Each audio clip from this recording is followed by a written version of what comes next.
મિત્રો કેલેન્ડરના અંતિમ ચોથા ભાગની અંદર મળ્યા છીએ. થોડું ઝડપથી પુનરાવર્તન કરી લઈએ. પ્રથમ તો દિવસોની ગણતરી પ્રમાણે સામાન્ય વર્ષમાં 365 દિવસ, લીપ વર્ષ હોય તો 366 દિવસ. માત્ર અમુક દિવસો આપ્યા છે, તો એક ચોક્કસ દિવસે કોઈ વાર છે, એના પછીના આટલા દિવસે કયો વાર હશે, તો આપેલ દિવસોને 7 વડે ભાગવાથી જે શેષ મળે એટલા જે દિવસ આપ્યો છે એક્ઝામ્પલ તરીકે એટલા પ્લસ કરી, કારણ કે શેષ વધે છે. 3 આપેલો પ્રથમ જે દિવસ છે સોમવાર છે, તો 3 ઉમેરીએ એટલે મંગળ, બુધ અને ગુરુવાર મળે છે. ત્યાર પછી કોઈ ચોક્કસ એક જ વર્ષના અલગ અલગ 2 મહિનાની તારીખો આપી છે, તો પ્રથમ જે તારીખ આપી છે એ મહિનાના કુલ દિવસોમાંથી આપેલી તારીખ બાદ કરવી, વચ્ચેના જે મહિનાઓ છે એના કુલ દિવસો લખવા, છેલ્લો જે માસ કયો છે એની જે તારીખ આપી છે એ તારીખ લખવી, અને આ બધા જ દિવસોનું કેલ્ક્યુલેશન કરી અગાઉ જેમ આપણે કહ્યું એમ કે ટોટલ દિવસો છે એને 7 વડે ભાગવા. 1 થી અધિક વર્ષની ગણતરી છે તો આખું એક વર્ષ કરતો વધારે દિવસો છે, તો પહેલા વર્ષની જે તારીખ આપી હતી એ વર્ષની તારીખથી અગાઉના વર્ષની એક તારીખ સુધી એક વર્ષ આખું પહોંચી જવાનું. જો લીપ વર્ષ નથી તો માત્ર એક વાર ઉમેરવાનો, લીપ વર્ષ છે તો 2 વાર ઉમેરવાનો, અને એ જે ચોક્કસ પહેલા વર્ષની જે તારીખ હતી એ વર્ષની તારીખ સુધી પહોંચ્યા 2 દિવસ ઉમેરવાના, એ તારીખથી અગાઉના મહિનાઓના જેટલા દિવસ બન્યા છે એ તમામનો સરવાળો કરી 7 વડે ભાગવાથી આપણે દિવસની ગણતરી સુધી પહોંચી શકીએ છીએ. હવે લખ્યું છે માત્ર કોઈ એક તારીખ, એમ કહેવાય કે 1200 થી 2300, એક એક્ઝામ્પલ તરીકે આ પ્રમાણે ક્રમશઃ એક વર્ષ આપેલું છે અને એક તારીખ આપેલી છે. એ તારીખથી શરૂ કરીએ કે એમ કહ્યું છે કે 15મી ઓગસ્ટ 1947 ના દિવસે કયો વાર હશે. ડાયરેક્ટ શું આવું શક્ય છે કે માત્ર એક તારીખ કહેવામાં આવે અને આપણે એનો વાર શોધી લઈએ? તો હા, આવો મિત્રો, 3 ટેબલ તમારે કોઠા કે કોડ યાદ કરી લેવાના છે. જાન્યુઆરીથી શરૂ કરીશું, જાન્યુઆરી, ફેબ્રુઆરી, માર્ચ, અને 3 ના પેસેજમાં 033 614 એ પ્રમાણે 2625 035 આ પ્રમાણે 3 ના પેસેજમાં યાદ કરશું તો વધારે અનુકૂળ રહેશે. જાન્યુઆરીનો કોડ રહેશે 0, ફેબ્રુઆરીનો 3, માર્ચનો 3, એપ્રિલનો 6, મેનો 1 અને જૂનનો 4, जुलाई 6, अगस्त 2, सितंबर 5, अक्टूबर 0, नवंबर 3, डिसेम्बर 5. આ શું છે તો મહિનાનો કોડ છે. જે મહિનો આપણને અહીંયા આપેલો હશે એ મહિના પ્રમાણે. બીજો પ્રશ્ન છે સદીનો કોડ, તો એકદમ સરળતાથી યાદ રાખજો મિત્રો, 6420 6420 6420 6420. ઓકે, સદીની વાત કરીએ તો ક્રમમાં 1200 1300 1400 1500 1600 1700 2000 2100 2200 2300. ઓકે, અને એના કોડ ત્યાર પછી દિવસના કોડ એકદમ સરળ મિત્રો, રવિથી શરૂ કરી અને શનિ સુધી ક્રમમાં. રવિથી શરૂ કરી શનિ સુધી એક જ દાખલો મિત્રો, ખાસ પ્રોપરલી સમજી લો,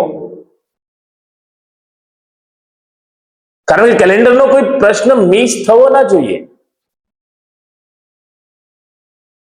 વધુ ગણતરી છે ચોક્કસ, પણ એક વાર આ ગણતરી સમજી લઈ, એના કોડ ના કેલ્ક્યુલેશન બાદ દિવસો વાળું જ કેલ્ક્યુલેશન પાછું લાવવાનું છે, બસ માત્ર. જો દિવસની વાત કરીએ તો રવિ નો કોડ છે 0, સોમ 1, મંગળ 2, એ પ્રમાણે ક્રમશઃ દિવસોના કોડની અંદર કોઈક યાદ રાખવા જેવું છે નહીં. હવે આપણો પ્રશ્ન છે કે 15મી ઓગસ્ટ 1947 કયો વાર હશે? આ બાબત ખાસ યાદ રાખવાની છે. પૂછેલી તારીખ, એના પછી મહિનાનો કોડ, સદીનો કોડ, આપેલું વર્ષ અને લીપ વર્ષ પ્રમાણેની ગણતરી જોઈએ. મુદ્દામાં શું યાદ રાખીશું? પૂછેલી તારીખ, મહિનાનો કોડ, સદીનો કોડ, આપેલું વર્ષ, લીપ વર્ષની જે ગણતરી છે સમજાવું છું અગાઉ. પહેલું તો પૂછેલી તારીખ 15 છે, માટે અહીંયા આપણે લખીએ 15 તારીખ. રેડી? 15 તારીખ. સદીનો કોડ, સદી છે 1900. સદી છે 1900 મિત્રો. સદી આપણને 1900. ઓકે, હા. મહિનાનો કોડ, પ્રથમ પૂછેલી તારીખ 15. મહિનાનો કોડ, મહિનો છે ઓગસ્ટ મહિનાનો કોડ રહેશે 2. રેડી? પ્રથમ આપેલી તારીખ આપણે દિવસો તરીકે એને કેલ્ક્યુલેટ કરવાના છે, દિવસો તરીકે આપણે એને ગણવાના છીએ. તો તારીખને માનીશું 15. મહિનો તો ઓગસ્ટ મહિનાનો કોડ છે 2. ઓગસ્ટ મહિનાનો કોડ લખ્યો 2. સદીનો કોડ, સદી છે 1900 નો કોડ છે 0.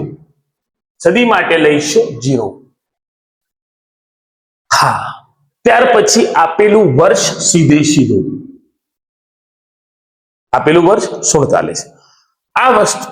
આ બાબત જે છે એ વર્ષ પ્રમાણેનું ખાસ નોંધ લેજો મિત્રો. લખ્યું છે લીપ વર્ષ, એવું નથી, પણ એ લીપ વર્ષનું કેલ્ક્યુલેશન બતાવે છે. કેવી રીતે? આપણું આ જે વર્ષ છે એ છે 47, 1947. હવે આપણે એને 4 વડે ભાગીએ તો 4 એકા 4, 0.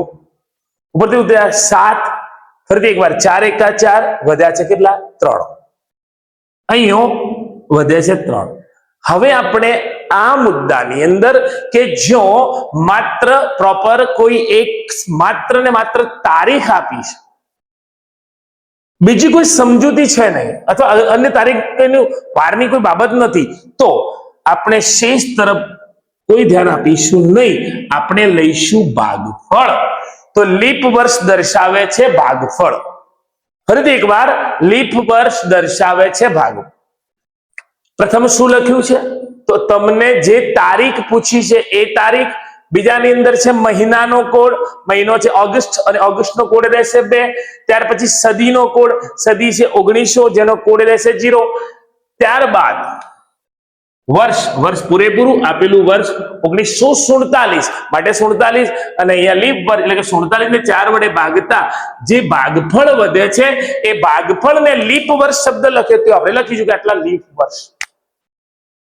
11 ટોટલ 7, 14, 15 નો પહોંચડો વિધિ 1, 2, 6 અને 7, 75 દિવસ અથવા 75 ની ગણતરી. હવે 75 ને જો આપણે 7 વડે ભાગીએ તો 7 એકા 7 અને છેલ્લે વધે છે શેષ 5.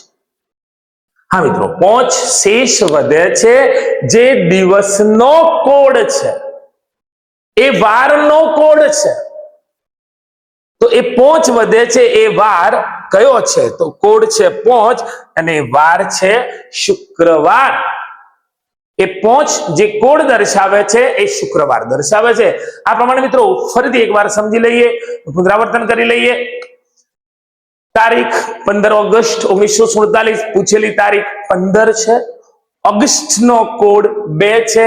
1900 ની સદીની એમ કે કોડ 0 આપણને આપેલો છે. આપેલું વર્ષ આપણે લખવાનું છે. વર્ષને આપણે 4 વડે ભાગીશું, આપણને શેષ મળે છે 11. ભાગફળ મળે છે 11, અને એ ભાગફળ જે મળે છે એ ભાગફળ એ આપણને દર્શાવે છે લીપ યર નું કેલ્ક્યુલેશન. મતલબ કે આપણું ટોટલ બને છે 75.